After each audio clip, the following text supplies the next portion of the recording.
Mercifulness, a work of love, even if it can give nothing and is able to do nothing. Based on Hebrews 13:16, do not forget to do good and to share. Do not forget to do good and to share. But do not forget that the world's incessant talk about beneficence and charitable donations is almost merciless. Christianity speaks essentially of mercifulness and would never be guilty of saying poverty needs only money, as though the poor were excluded from the highest thing. Practicing mercifulness themselves, woe to the preacher silent about mercifulness in order to talk about generosity. Preach mercifulness, and generosity follows of itself.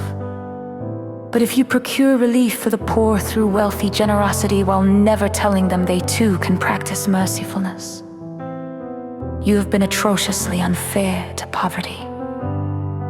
Mercifulness has nothing to give. If the merciful person has something to give, of course he gives it willingly. But the point is this: one can be merciful without having the least thing to give. Being able to be merciful is a far greater perfection than having money and being able to give. If the Good Samaritan had come with nothing, no bandages, no money, and carried the man on his shoulders to an inn that refused them, then found a resting place and sat beside him doing everything possible, but the man still died in his hands, would he not have been equally merciful? Think of the widow who gave 2 pennies, but imagine a swindler had stolen her coins and replaced them with nothing. She placed, as she thought, her 2 pennies into the temple box. Would Christ not still have said she gave more than all the rich?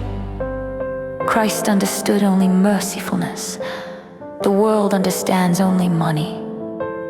Just because Christ understood mercifulness, he noted it was only 2 pennies and would say it need not even be that much. Someone even poor, giving 1 penny out of their poverty, gives more. What wonderful arithmetic. The greatness of the gift increases with the poverty, the opposite of what the world thinks. Eternity has the sharpest eye for mercifulness, but no understanding of money.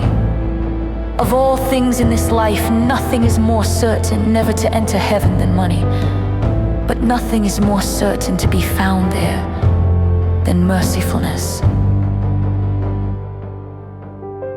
Money is not earnestness. What is the earnestness of life? A person's God relationship. But money is the world's God, so the world thinks everything connected to money is earnestness.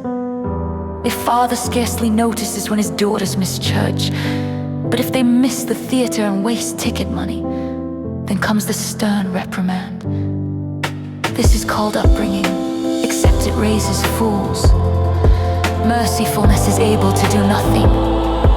In the story of the rich man and Lazarus, dogs licked Lazarus' sores. The rich man could do everything but did nothing. The dogs could do nothing, yet showed what looked like mercy.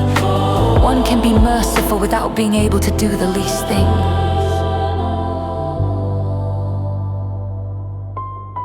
Suppose 2 men were both beaten by robbers and left alone. One moaned, the other, forgetting his own suffering, dragged himself to fetch water for his companion. Or simply prayed silently to God for him. Was he not merciful?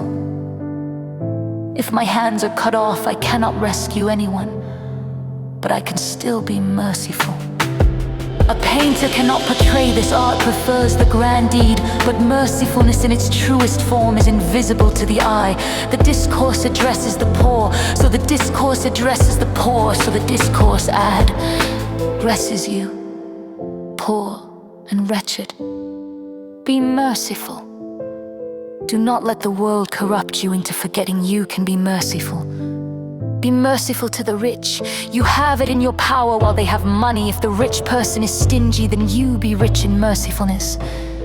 Temporality says the most important thing is that need be remedied. Eternity says there is only one danger, that mercifulness is not practiced. Even if all need were remedied without mercifulness, the wretchedness would be greater than all temporal need from eternity's point of view. That someone dies is no misfortune, but that mercifulness is not practiced certainly is. Mercifulness is how it is given. Is it mercifulness to give 100,000 to the poor? No, is it mercifulness to give 2 pennies? No, mercifulness is how it is given. I can perceive mercifulness as fully in the 2 pennies as in the 100,000, and actually best in the 2 pennies, because the large sum draws attention to itself and away from the mercifulness. If you wanted to observe the circles a stone makes in water, you would not throw it into a waterfall. You would find a quiet pond. So with mercifulness, the 100,000 makes noise, power dazzles. But mercifulness does not arouse amazement. It stirs you. It is inwardness, and inwardness is clearest when there is nothing external at all. This is the mercifulness we have been speaking of.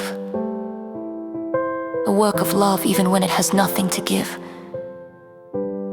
and is able to do nothing.